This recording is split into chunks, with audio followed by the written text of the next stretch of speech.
wondering about it. So then I went on a computer and I just punched in like my grandfather, his name was Emerson Loft, and his dad, his name was Freddie Loft. So that's what I punched in the computer, like who is Freddie Loft, and then here this guy come up, and I said, well, who's this guy? And I never ever seen him before, or I never heard of him or nothing. So and then that's what prompted me to like it piqued my curiosity as to, well, who's this guy? So then I started reading up on him, and then I found that, yeah, he was from Six Nations, and so then that got me wondering, well, where did he live then? And so then it just snowballed into research after research, finding this and finding that.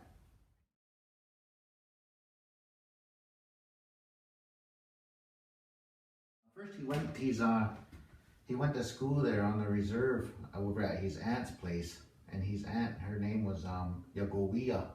That's where he went to school first.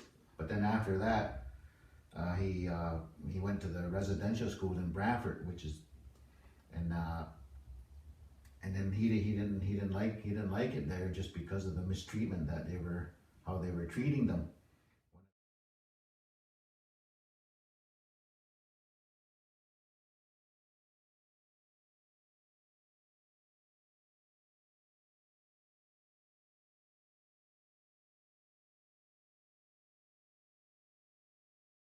Down here, he says that I can frankly say that another serious evil is that the false economy that is practiced in denying the children a satisfactory measure of diet, and that in the midst of plenty produced on the farm and garden by the labor of the boys. I recall the times when working in the fields, I was actually too hungry to be able to walk, let alone work. When parents visited the child, the first question was, "Did you bring anything to eat?"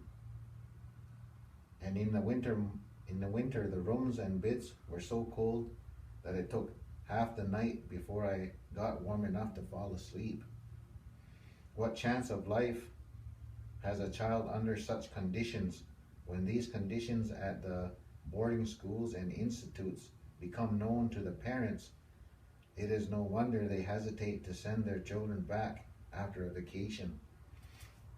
If a child is forced to return, the chances are he will in time make good of his escape and perhaps not return to the home. In such a case, it is not going far from the mark to say that schooling with him becomes extremely distasteful.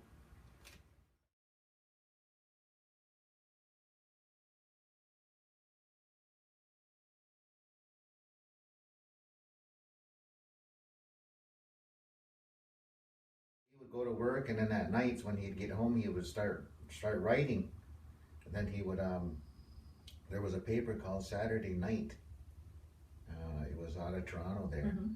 So then he would write articles, like about Joseph Brant or the connection that we had. And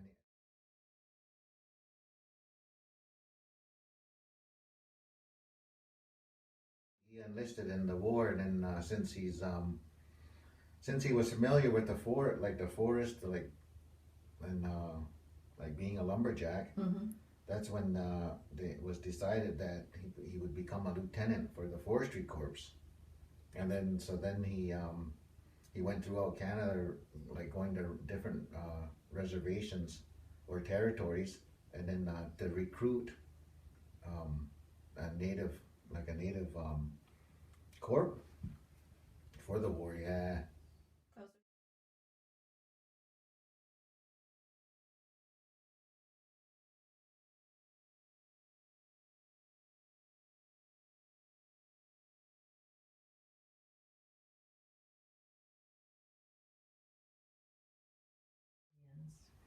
Well, he noticed when he was recruiting Indigenous people for the war, he noticed that when he would go to the different territories or reserves, that they would tell him of the struggles that they were having. So then when he came back, he said that first he said he'll go overseas to fight for the country, and then when he gets back he'll fight for the people. So then that's when he prompted to come up with a solution. He laid out a plan anyways to come up with an idea, and it was the first political plan amongst the natives, and that's why he called it the League of Indians of Canada. And then eventually that led to what we know now as the Assembly of First Nations.